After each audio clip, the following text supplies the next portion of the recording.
That trend should continue through 2011 this year. For a closer look at the numbers, we're joined by Dan Bello. He's of Bloomberg's Dividend Project. Dan, good to have you with us. All right, thank you very much. So let me go through first about what happened in 2010, and then we'll get into what will happen in 2011. First off, you found that substantially more companies actually initiated or reinitiated dividends in 2010, right? Exactly. So in 2009, we only saw that about 26 companies initiated dividends, whereas in 2010, 91 companies initiated, so a dramatic increase there.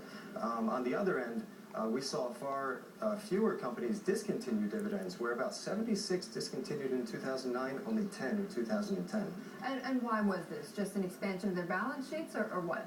Well, companies in the last couple of years have been in what they called cash preservation mode, where basically they've been keeping cash in-house, not really distributing it. And in 2010, they felt that they could reward shareholders with dividends, and they've also used dividends to portray confidence in the direction of their businesses and actually attract new investors. Okay, and you also saw fewer cuts in dividends across the board, right? Absolutely, yeah. We saw about 34% cut dividends in 2009, only 19% cut in 2010.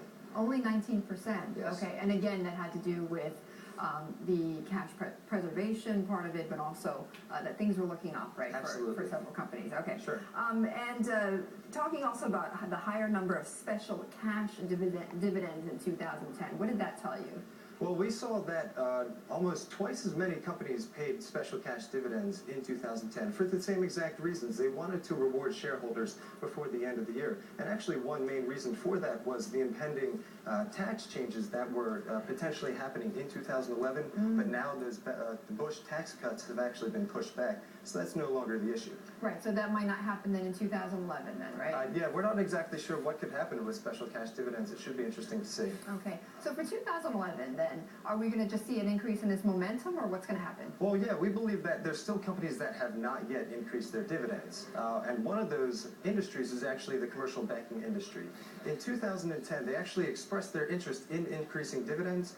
However, due to financial and regulatory restraints, they were unable to do so. We believe that in 2011, they're a lot stronger, and they should be capable of doing that. Yeah, we've heard from several analysts who said they've got to get through another quarter, another couple of quarters, and then we'll see these dividends. So outside of financials or these commercial banks, where else are we going to see some dividends increased or initiated?